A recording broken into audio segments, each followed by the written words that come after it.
of them. I think the only one he hasn't had is president, and I keep hearing rumors about that. But we all know that it's a really great day each year because we know we're going to have an excellent lecture from someone who's renowned, who comes here to honour Darsh by giving a great lecture. And this year, I think we're very fortunate. Our speaker today is Dr. Rajendra Pachauri. He's Director General of TERI, the Energy and Resources Institute, an independent research organisation in India that provides knowledge on energy, environment, forestry, biotechnology, and the conservation of natural resources. He's also Chancellor of the TERI University and a prominent researcher. He's been the author or co-author of more than 27 books, has more than 130 publications. He holds the Energy Commission Chair of Energy Economics at the Institute of Energy Policy and Research at UNITERN, Malaysia. He's taught at the School of Forestry and Environmental Studies at Yale as a McCluskey Fellow and was the founding director of Yale Climate and Energy Institute from 2009 to 2012 and continues at this time as its senior advisor. He's perhaps best known to most of us for the work on the Intergovernmental Panel on Climate Change, IPCC. He was elected chair of this scientific body in 2002, and in 2007, this body and US Vice President Al Gore were awarded the Nobel Peace Prize for their efforts on behalf of the planet. Now, to go through Dr. Pachauri's honours and awards would take far too long. Over 20 honorary doctorates, one from Illinois Institute of Technology. The Padma Vibhushan Award from India, France's Officier de la Légion d'Honneur, Japan's Order of the Rising Sun, Gold and Silver Star, Finland's Commander of the Order of the White Rose, Belgium's Commander of the Order of Leopold II, and Mexico's Order of the Aztec Eagle.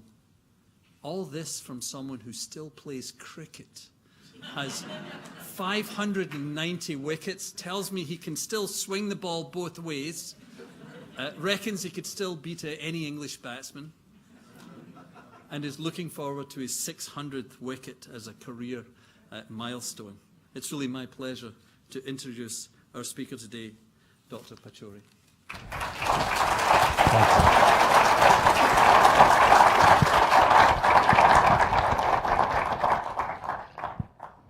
Thank you very much. I normally start a talk of this nature by saying thank you for those generous remarks and your introduction.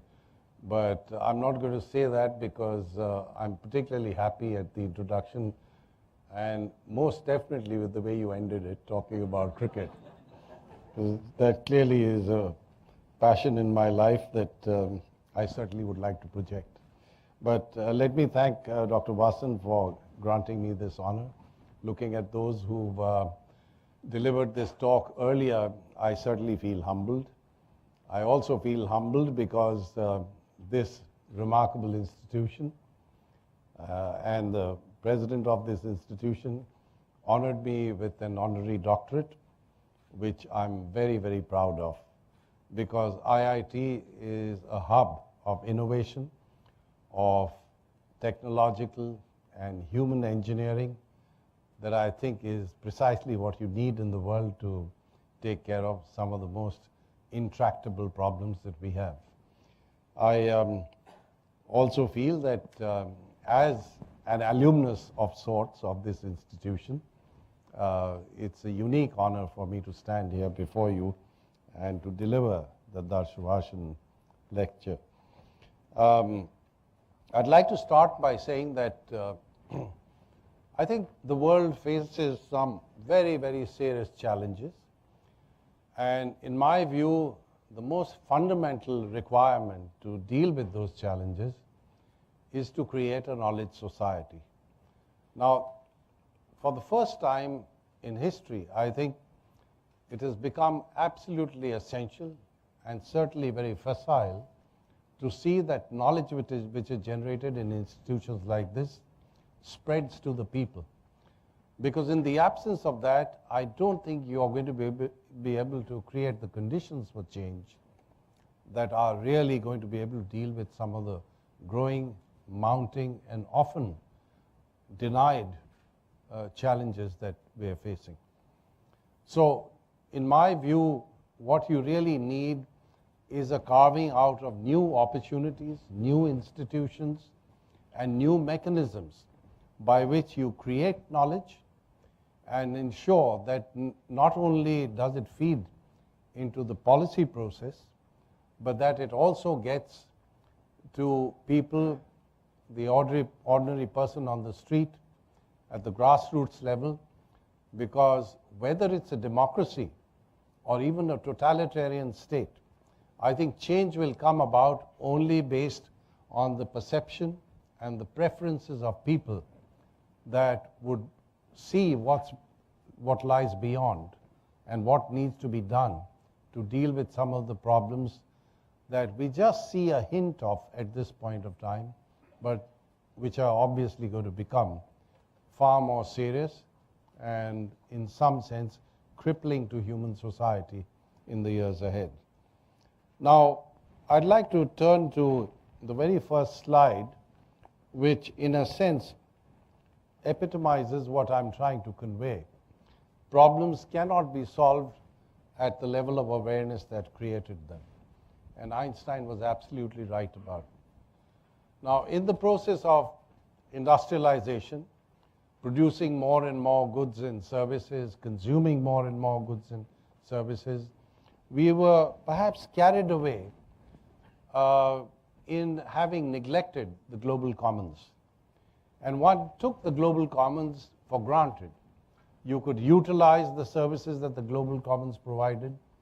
You could consume what the global commons provided, but we never really paid anything. We never really looked at the state of the global commons. And one such important and absolutely critical element in the global commons is the atmosphere. In the process of industrialization, we have emitted a large quantity of gases into the atmosphere, which clearly has altered the stability of the climate system that we have on this planet.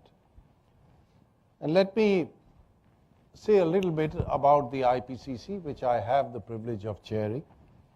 The IPCC, the Intergovernmental Panel on Climate Change, was established in 1988 because this was really the result of a growing and escalating concern that perhaps what we are doing as human society is affecting the climate of this planet. So it was decided by the UN to establish an intergovernmental panel that would be able to mobilize the best scientific talent from all over the world. And as you can see from the resolution that was actually passed by the UN General Assembly in December 1988, it endorsed the action of the two sort of parent bodies that were asked to set up this organization. And it clearly charged the IPCC with carrying out international coordinated scientific assessments of the magnitude, the timing, and potential environmental and socio-economic impact of climate change and realistic response strategies. Now, may I say that in at least one part of this charter that was handed out to the IPCC, we have not done enough, and that is particularly in respect of realistic response strategies. We have probably done far more than people would have expected in carrying out an assessment of all the other dimensions of climate change, but perhaps we haven't quite come up with coherent, implementable, and realistic response strategies.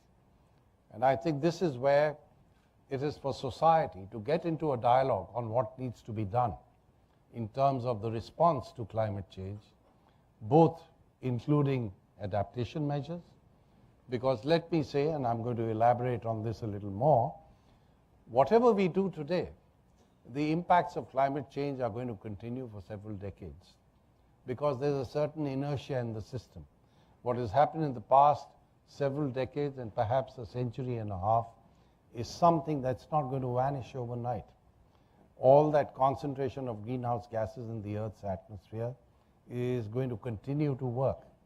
And therefore, we will have impacts of climate change, which would be in our interest to assess and estimate, and then put in place measures by which we are going to be able to take care of livelihoods, lives, and property to see that human welfare is not damaged as a result. So, let me move on. Here, what I'd like to do is to bring largely to you something which is really hot from the oven. On the 27th of September, we brought out the Working Group 1 report, which essentially deals with the underlying scientific basis, underlying physical science basis of climate change. And there are 2 more working group reports which will be coming out, and then finally a synthesis report. The next one will deal with impacts, adaptation, and vulnerability, and the one following that will deal with mitigation options and opportunities. And all of this will be put together in something that we call the synthesis report, and that's a very small little document. We make it deliberately simple to read, which I can tell you for the scientific community is a gigantic task, because it's very difficult to get scientists to shed the jargon, to shed the usual scientific terminology that we use among peers and among colleagues. However, this is a document which, and if you don't mind my giving you a little anecdote, in the last assessment report, which came out in 2007, the synthesis report is directly the responsibility of the chairman of the organization. But it can also be an extremely powerful report because it brings together all aspects of climate change and is therefore perhaps the most policy relevant document that the IPCC brings out. Now this was a period, and I don't want to tell you about which administration was in power at that point of time. There was a major effort, if I may say, to see that the synthesis report is not produced the last time around. However, with a great deal of effort, I was able to get pressure from all the governments of the world to see that the synthesis report is not dropped, it's not junked. So, the suggestion came from one particular government that, okay, let there be a synthesis report, but we'd like to lay down a condition that it's not more than 35 printed pages. So the thought came to my mind, that's going to be marvelous. To produce a document that's 35 pages clearly means that every CEO of an organization who wants to read it can read it easily on the flight from Chicago to New York. And therefore, in a sense, it enhances the value of this document. So I said, I think that's a splendid idea. I looked around, I said, any objections? Done. I banged the gavel, and that became something that was accepted. So I'm mentioning this only because that's a highly policy relevant document. It's something that will be disseminated on a wide scale, and I would request the enlightened audience over here, when it comes out in October 2014, to read it, because I think you would also, particularly the professors who are here from this institution, would be able to pass on some of the findings to their students, and therefore I think knowledge would multiply and would get disseminated. Now, just going back to the Working Group 1 report, to give you an indication of the dimensions of this effort, we had, I'm sorry, this is a mistake, it is 2009 lead authors, not 209 lead authors, not 2009. I'm sorry. I mean, it's enough to herd a bunch of cats. 209 is big enough. Can you imagine 2009? I mean, I apologize. That's a typical typographical error, which I believe is happening even in high places with websites these days. So I won't say anything more about that. There were 50 review editors. They came from, all of these came from 39 countries. there were over 600 contributing authors. Now, contributing authors are people who are specialized in something or the other. They are requested to provide, for instance, give us a review of warming of the ocean.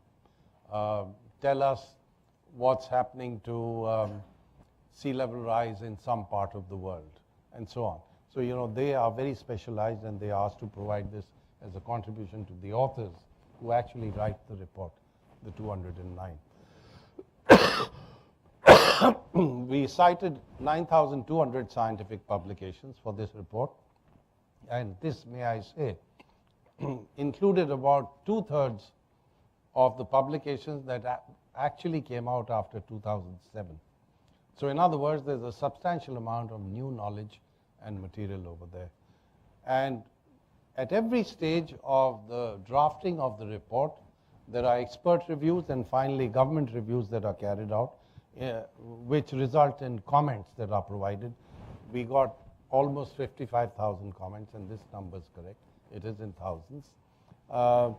And each comment has to be taken on board by the authors. If they accept it, they say accepted. This is recorded and available to the public on the website. And if it's not accepted, then you've got to provide reasons why you're not accepting that comment. So this is just to give you an indication of the scale of the effort. Now here, let me just give you a little bit in terms of what the UN Framework Convention on Climate Change requires.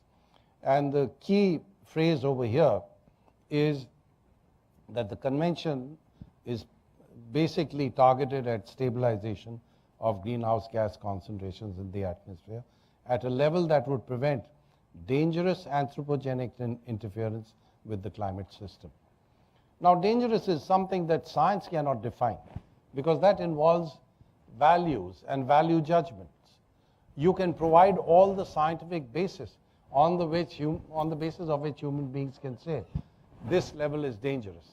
Anything below this is fine. Anything that goes above this is something that we shouldn't accept.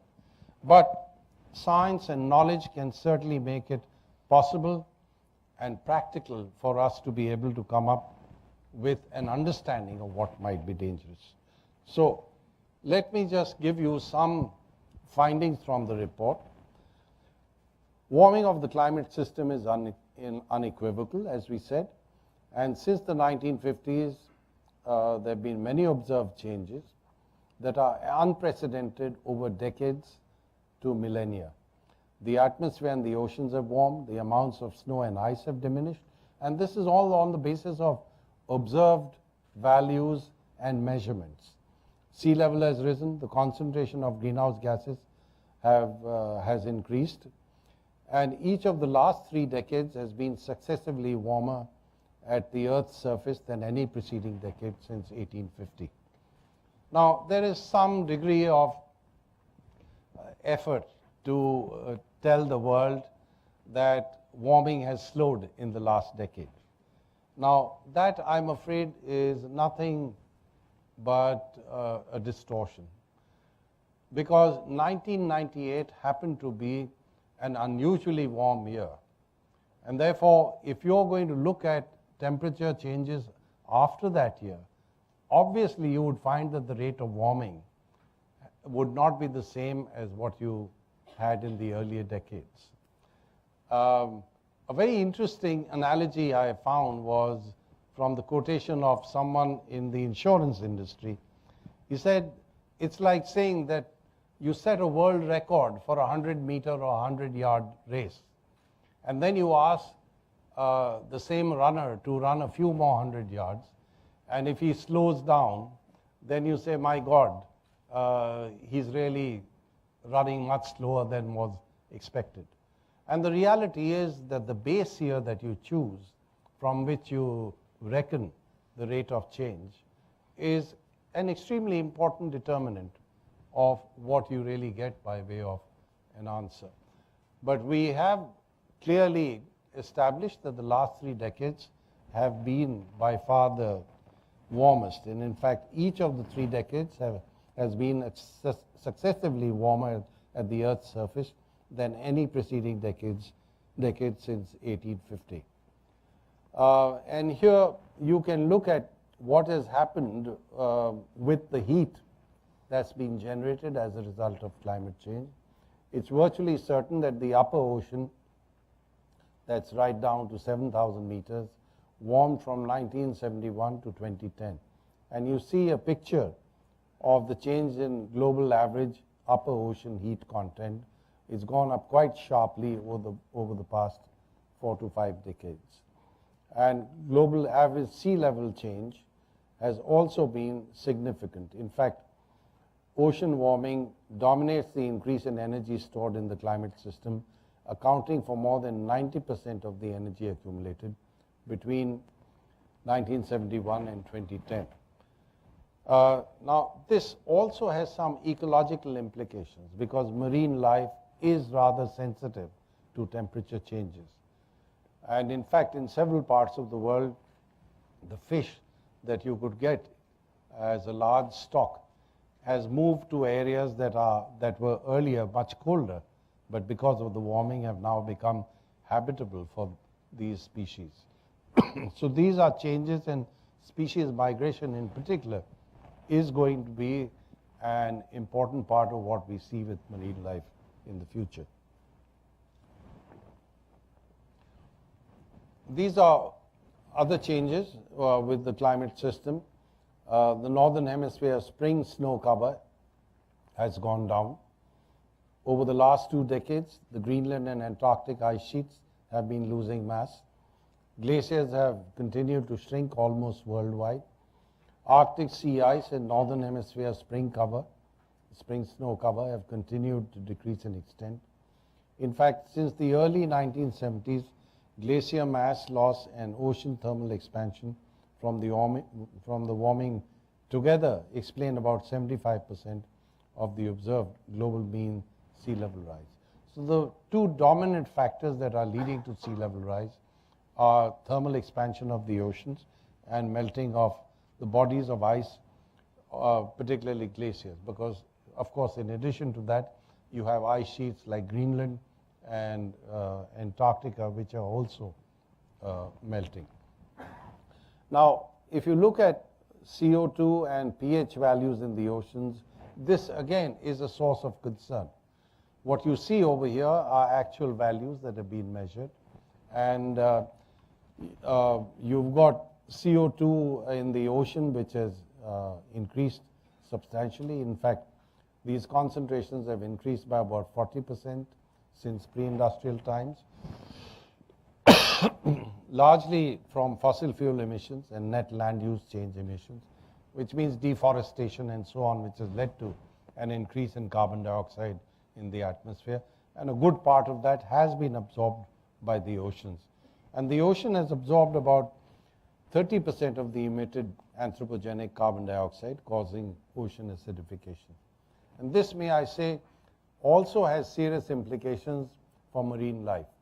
In fact, coral reefs all over the world are being damaged as a result of this factor, and also the changes in temperature that are taking place in the ocean. Now, the atmospheric concentrations of CO2, methane, and nitrous oxide have increased to levels unprecedented in at least the last 800,000 years. So, what we've done in a short period of time is clearly a major departure from the relative stability that we had for almost 800,000 years. And it's a question which is very valid. How do you find out what happened 800,000 years ago? Well, I've been to Greenland, and it's a fascinating experience to go there. We all went in a US Air Force plane, which incidentally doesn't land on wheels, it lands on skis, and it takes off on skis.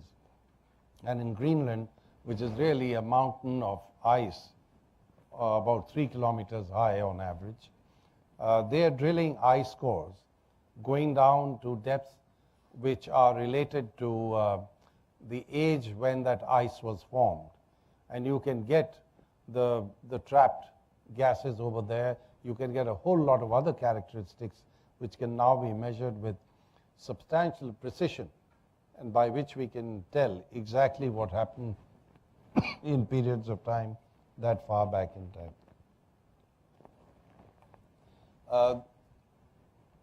So let me move on. This gives you the increase in atmospheric CO2.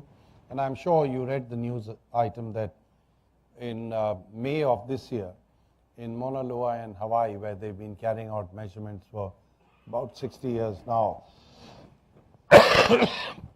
carbon dioxide concentration levels crossed 400 parts per million.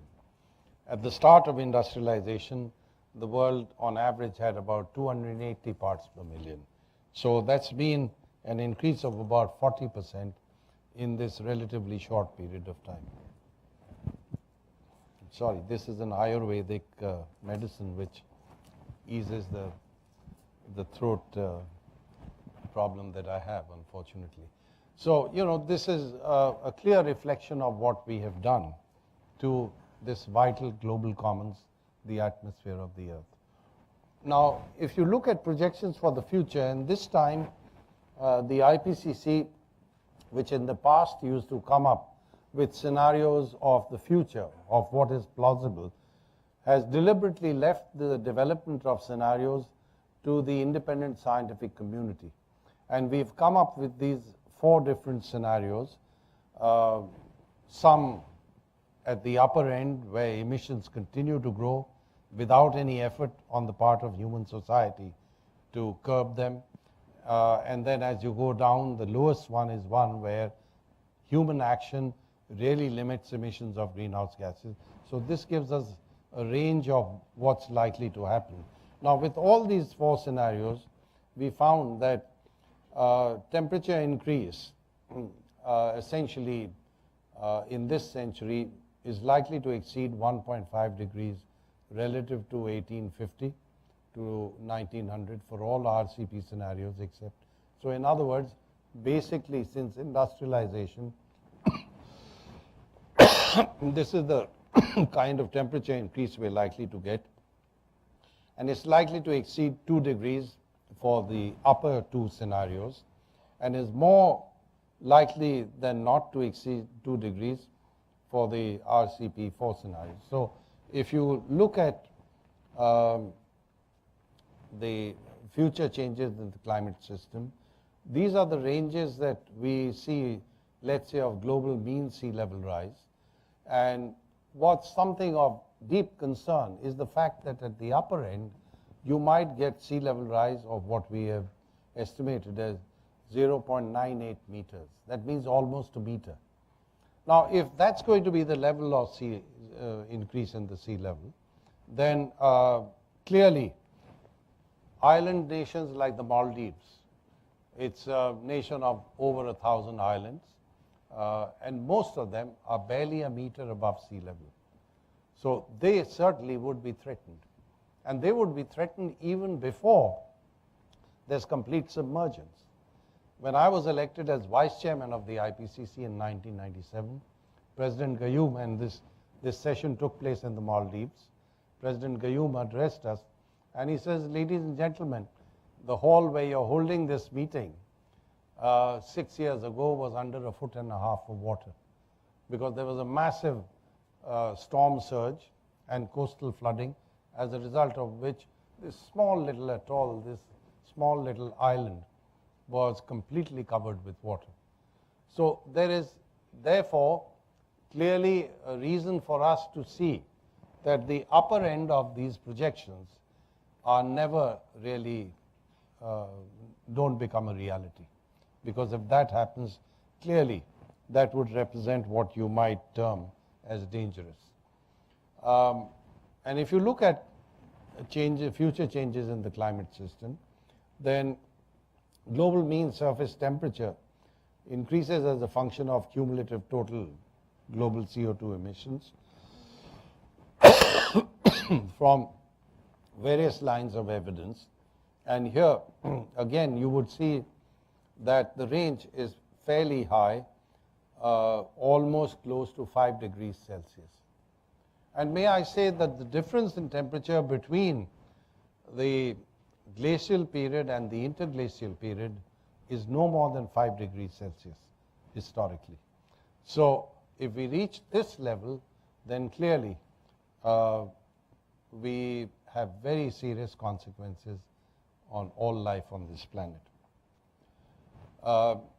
Now, the general conclusions of the fourth assessment report, which came out in 2007, was essentially that global temperature mean changes of up to 2 degrees above 1990-2000 levels would exacerbate current key impacts and trigger others, such as reduced food security.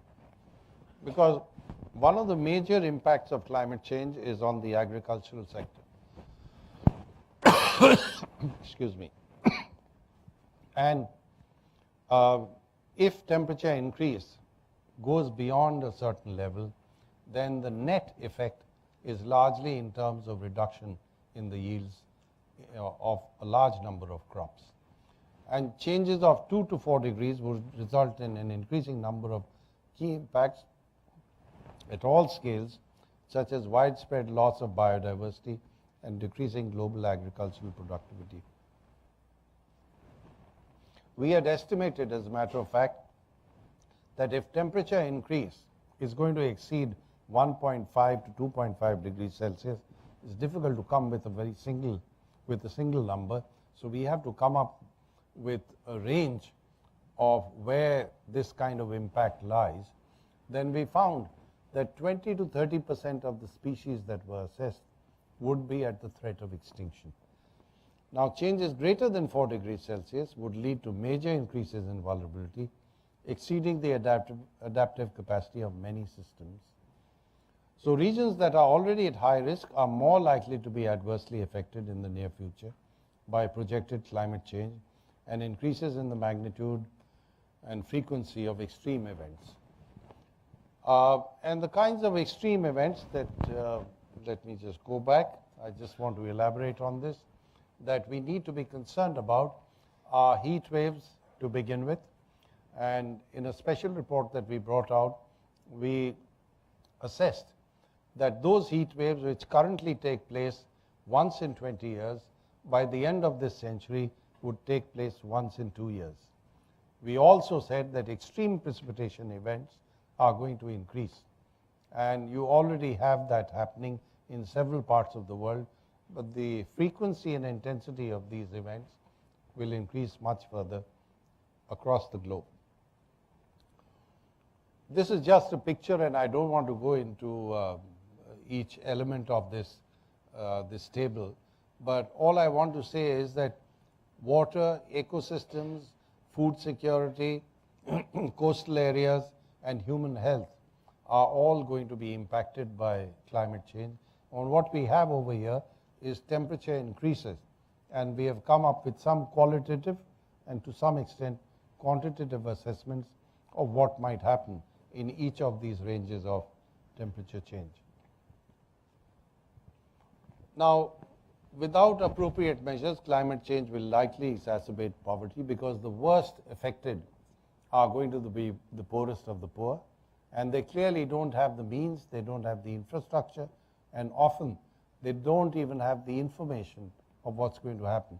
I was myself responsible for looking into a heat wave incident that took place in a part of India. The Chief Minister of the state asked me to chair a committee to look into it. And what was appalling was the fact that even though everyone had access to radio or television, there was absolutely no early warning provided to what would happen with this heat wave. And those who became victims of heat stress didn't know simple things like oral rehydration therapy.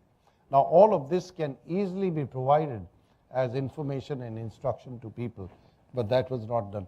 So often the most effective adaptive measures are these low regrets or low cost measures like early warning and information dissemination.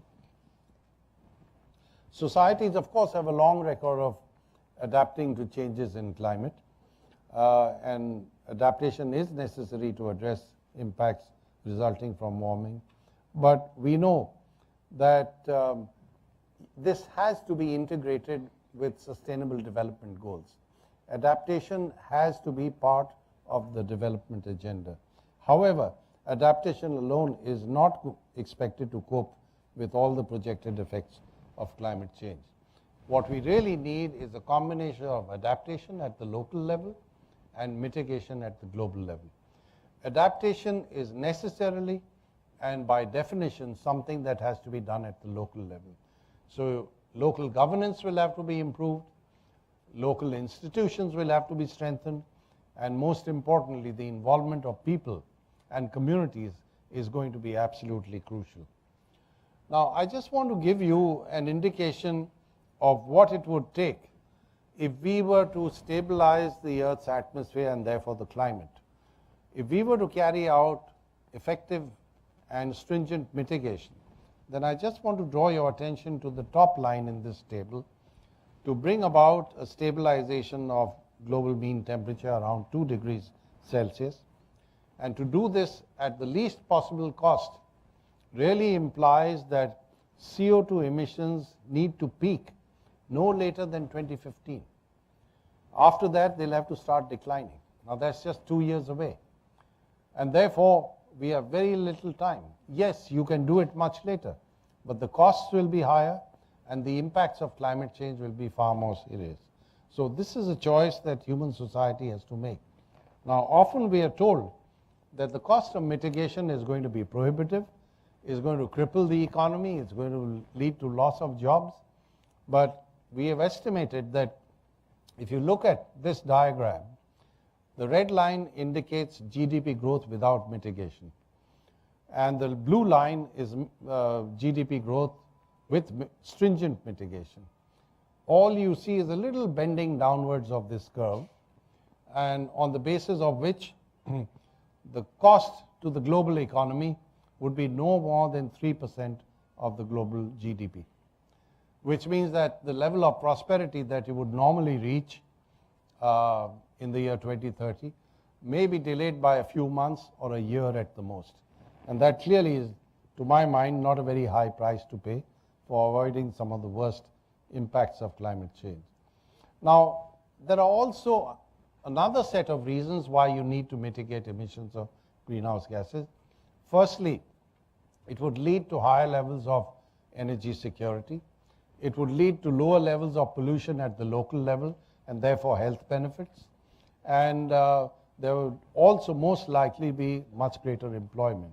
So what we need to do is to link policies that are meant for development with measures by which we can also reduce the emissions of greenhouse gases.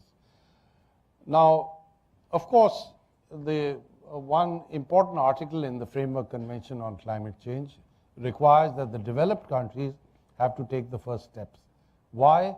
Because the cumulative emissions of greenhouse gases, which have caused this entire problem, have come largely from the developed world. Yes, now China, India, Brazil, and the emerging economies are contributing more and more. But the problem is one of stocks, the stock of these pollutants which is in the atmosphere. Also in terms of technology and income, the developed world certainly has greater muscle. And may I say that the pattern of consumption and development that you see being emulated in the developing world essentially is on the basis of what has happened in the developed countries. So unless you see a change over here, those who are increasing their incomes and are deriving the fruits of development will clearly identify improvement in their welfare with more cars, more refrigerators, all the good things in life which they feel have contributed to an improvement of prosperity in the developed world. So I think, as Gandhiji said rightly, be the change you want to see in the world. I think what we are really looking for is examples of those societies and those institutions that can really be emulated in other parts of the world to take the lead. This will require changes in institutional arrangements, some geographical distribution of activities. There will be demographic changes and lifestyles and consumption patterns. As it happens, industrialization has been characterized largely by greenhouse gas emissions and natural resource consumption. Now, this is something that will have to change, which will have to be moderated. And this is where I would say that developing countries have a unique opportunity to chart out a very different path of development. And Mr. Gandhi was once asked by, I think, a British journalist, said, Mr. Gandhi, don't you want India to reach the same level of prosperity as Britain? And he replied, it took Britain half the resources of this planet to reach its level of prosperity. How many planets will a country like India require? And for this reason, I'm going to end with a very short video. My institute has launched a major program called Lighting a Billion Lives. This is really in response to the stark reality that 1.3 billion people in the world have no access to electricity. And about twice the number are using biomass for cooking, often of very poor quality, in very primitive cook stoves. So you have women and children who are sitting in their small homes being exposed to this enormous amount of pollution that's going into their lungs. And the kind of darkness that you see in homes in a large number of developing countries only makes you cognizant of the fact that here we are in the 21st century, well over a century after Edison invented the light bulb. And there are people who've never seen a light bulb in their homes. So to take care of this problem, we've launched a major program called Lighting a Billion Lives. And now I'll need a little bit of technical help with my totally inadequate skills in these matters to see that we can run this video.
Well, this program is also symbolic of the power of knowledge. If you can take knowledge, if you can take technology and new means by which you can do things that have conventionally been done in very different ways, then you can really make a difference and perhaps create a cleaner, a more sustainable, and a more humane world. Thank you very much.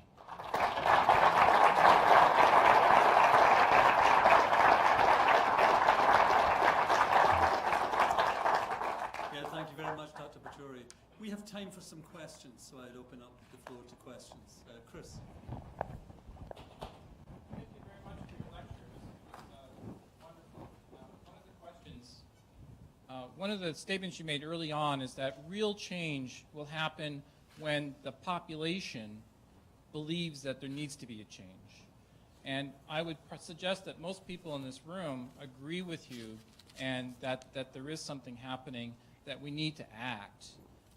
What is the strategy that you recommend for us to convince the rest of the world that we need to act? We see, even within the United States and in other parts of the industrial world, people who deny this, who simply say this is not true, and the population doesn't know what to do. How do we fight that? I think that's an excellent question. I would say there are two things that could be done, which of course are not easy. The first is to mobilize the youth of the world. I've always found young people, students in schools, colleges, far more sensitive to these issues than some of the has-beens that one runs into, who still have a lot of power, incidentally. So I think in institutions like this, if students themselves get organized, and I was delighted to see what you're doing with this campus, making it sustainable. As Churchill said, we shape buildings and then buildings shape us. So I think if you live on a campus, if you work on a campus where this is the guiding philosophy, it has a very powerful impact, and perhaps a few more things need to be done to mobilize youth in this institution and elsewhere. And I think the second thing is that the intellectual community, and scientists in particular, must now realize that it's not enough to do good research, to produce good papers. You must get the results of your work out into the public space. And I think that's where, unfortunately, the intellectual community has been, in a sense, and for good reason, self-satisfied with what we've been doing. I think we have to step out into the world now.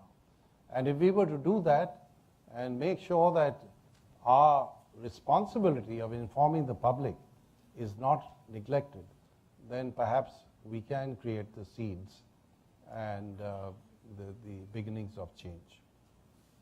Professor? Thank you for a nice lecture. And based on your recent your response now, and also the quote of Dr. Einstein you gave in the beginning, so are you making the implication, or an implication should be made, that the problems we have cannot be solved by the people who created the problem, or the generation of people who created the problems? Well, I think if people are open-minded, if they are rational, I've run into people in their 90s who are very open-minded and willing to change. I think more than, and on the other hand, you run into some young people, unfortunately a very small minority, who have their minds made up and will not at all look at evidence, look at science, look at knowledge with an open and objective mind. So I think it's really a question of seeing that you provide knowledge, you provide information that would convince people. And I'm mentioning youth simply because they have a much fresher approach to things, by and large. And their future is at stake. And I've also found that, they can shame you into doing things that are really good for society. I'll give you a small little anecdote, if I may. I don't want to take up too much time. I go for a swim as often as I can to a particular place in Delhi. And there used to be a guy who would come for a swim about the same time. he would take almost half an hour in the shower. Now that's bad enough, he was wasting water. But the guy thought he could sing. He would also sing. And the few minutes I was there, I would have to put up with him. One fine day, I saw relief. I found that he took a very quick shower, and therefore, I didn't have to listen to his singing. I asked him what happened. And he says, well, his son told him that the ideal length of the shower is 7 minutes. If you take more than that, I'm going to make a big noise. So his son had changed his behavior. Thank God. Yeah, so given that the problem is essentially a political one, where you have the extremes, so you're yelling catastrophe, no life after 4 degrees or something, and others are saying there's no problem at all, it's likely to have a political solution eventually, that there'll be a gradualism. In other words, that somewhere you'll meet in the middle. But attacking the global solution seems to me to be a little bit overambitious without demonstrating that you can do something locally. Is there a way of looking at things locally to see if you can affect that, to see what the costs would be, and to see whether we need to, because that information, that data, would be very important for scale-up. Yeah, absolutely. And I hope that when we bring out the Working Group 3 report this time, we would have a substantial amount of economic and cost information. And there are, of course, examples of success even today. I mean, I've just come from California last evening, and that's a state which has achieved remarkable results. Yes, one could say that they'd become financially bankrupt, but they've turned around. And I think that was for a variety of reasons, possibly to do something with the whole politics of propositions that get enacted over there and they become part of the law. Take a case like Japan. I mean, for its level of economic output, now of course, what you can do in Japan is not transferable in other parts of the world for geographical and other reasons. But even with companies, even with households, I mean, you go to the Nordic region, they have severe winters, but the amount of energy they consume in their homes, which of course are much smaller than American homes, is mind-boggling. They instituted all kinds of measures in terms of insulation, in terms of making sure that you had better controls with thermostats and so on, way back 40 years ago. And today, they consume much less energy. Their district heating systems are extremely efficient. The utilization of municipal solid waste is remarkable. So I think there are plenty of success stories. Unfortunately, they don't get disseminated. People don't get to know about them. I think if you were to see them and you find that in all these cases, you actually make money. Now, we had estimated in the fourth assessment report that in 2030, we would have 6 gigatons of mitigation potential of CO2 equivalent available at net negative cost. So this is like dollar bills lying on the sidewalk. There's so much waste throughout the world in terms of use of energy. And even today, you've got some very efficient means and technologies that could be utilized. But I take your point. We will have to somehow bring about change on the basis of rational economic analysis. And that, unfortunately, is not happening adequately.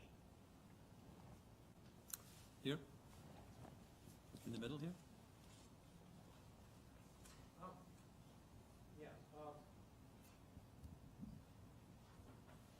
Do you think, I think in 1992 we got the global warming treaty at Rio after a significant amount of effort on the point of Maurice Strong. It's been more than 20 years now. Do you think we will soon can hope to see an effective protocol to the global warming treaty? Well, the intention now is to see, I mean, this is what they have laid down as a timetable, that by 2015 there should be a global agreement which will take effect in 2020. So clearly things have slowed down. Whether it will happen, one doesn't know. But that again only takes me to what I stated earlier. All of this will happen only if you have a grassroots response, which is widespread. I think then the treaty, in a sense, in itself becomes irrelevant, and it'll be very easy to put it together. If people across the globe are doing what is expected anyway, then I think the treaty, in a sense, just legitimizes what people are doing or would be doing anyway. So what has really happened is that you haven't had a groundswell of public opinion in favor of a global treaty simply because people see it as an imposition. If you're doing something anyway, then whatever change takes place is not going to be very different than one doesn't see it as an imposition. Fuad? When we look at technical solutions, whether it is for mitigation, energy production, food production, lighting, things like that, it seems that there's no middle ground. Solutions will come in one of two extreme flavors. Either you go very massive, large projects which are very expensive but can make big impact, or you go highly distributed, very small scale, like the solar lanterns that you have talked about. And we're working with biofuels, and we're thinking at both extremes at all times. But what do you think is the right balance between those two? Because I think both are needed somehow. I think you need a combination of both. And you really can't wait for one while taking action with the other. I think you need 1,000 solutions, literally. And I believe what it requires is a set of policies that will give you the right signals by which the market would react. You know, we found, for instance, in our fourth assessment report, that the most effective policy instrument would be a price on carbon. Because today, if there's an externality that's being imposed as a result of emissions of carbon dioxide or burning of carbon-rich fuels, then clearly there has to be a higher price on that. That would be a very effective measure. But there are things that you can also do through regulation, buildings, for instance. I mean, the largest potential for reduction in emissions is in the building sector, through retrofits in old buildings as well as new buildings, which can be done in a very different way. Excuse me, but you need building standards, and you need the enforcement by local bodies and regulation. So I really think you need a combination of things. And all of this can be put together because I think society has several means of innovation at its command. It can be put together if we realize that something has to be done. IIT trustee Rael Fire. We now have this is the second report following the 2006 version. What are some of the major changes in emphasis, outlook, or data that have happened between the first report and the second report? Actually, some of the gaps have been filled up. Our confidence in the projections that we made have become much higher. For instance, we have said warming of the climate system is unequivocal, and that the bulk of the warming that has taken, or change in climate that has taken place since the middle of the last century. In the last report, we said it's very likely that it's the result of increase in the concentration of these greenhouse gases. But this time we've said extremely likely. So very likely means 90% probability and above. Extremely likely means 95% probability and above. And in a number of these cases, we have been able to come up with far stronger confidence in what we are saying. That's because a lot more research has been done, a lot more published material is available. I would say that's been the major change. The other change that I would like to highlight is in respect of sea level rise, because we have projected that sea level rise by the end of this century could be as high as 0.98 meters. In the last report, the maximum range, the upper end of the range we had given was 59 centimeters. So sea level rise is taking place much faster than was estimated earlier. It's accelerated, as a matter of fact. Okay, I'm going to take one last question because I can see we could be here all night. And None of that's fine. We'll have somebody else. okay, behind you actually. I think I can talk from here. Is it possible, assuming people, as they often are, don't do the right thing in time, the Earth is actually going to set the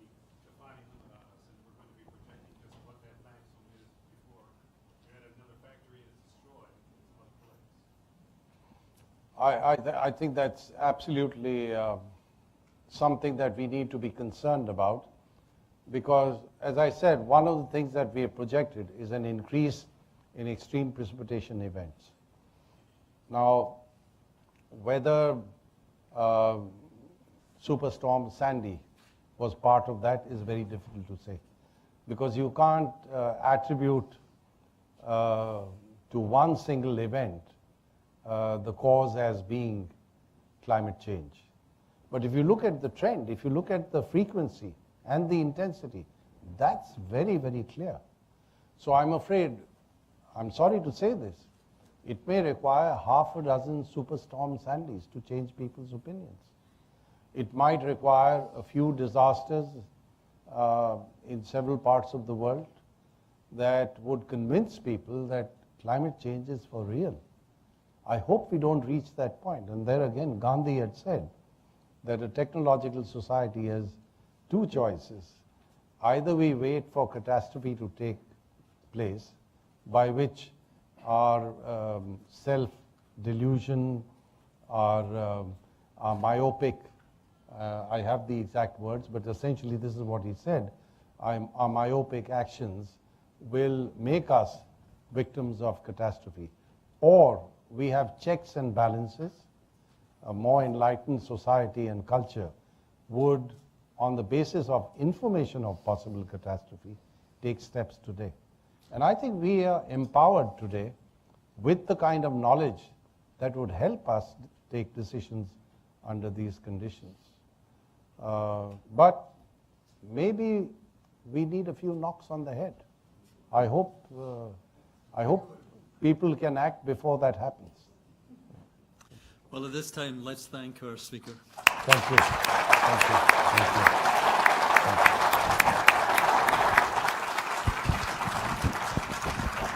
you. And now I'd like to invite Darsh Wasan to join me here in the podium to present a token of our appreciation to our speaker.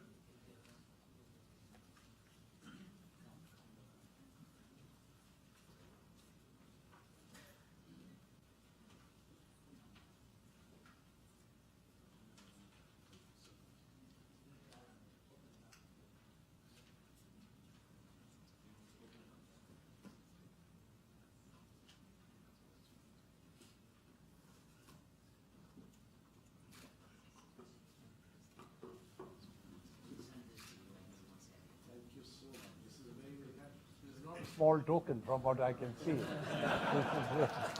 Thank you.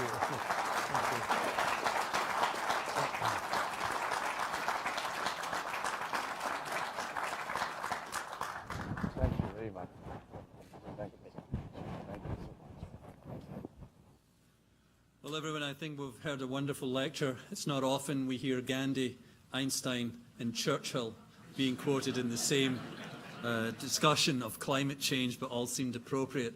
I think it's time for us now to go out to our reception that we're going to have, and we'll have the opportunity to talk to our speaker in more detail and to each other about these issues. Thank you all for coming.